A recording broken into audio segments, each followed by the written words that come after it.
ప్రభువైన యేసుక్రీస్తు వారి అతి శ్రేష్టమైన నామంలో అందరికీ ప్రైజ్ ద లార్డ్.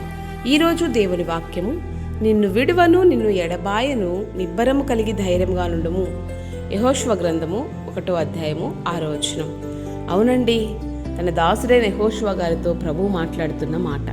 నిన్ను విడవను నిన్ను ఎడబాయను, ధైర్యంగా ఉండు. యెహోషువ గారితోనే కాదు కానీ ఈ మాట చదువుతున్న ప్రతి దేవుని బిడ్డతో ప్రభు మాట్లాడుతున్న మాట ఇది.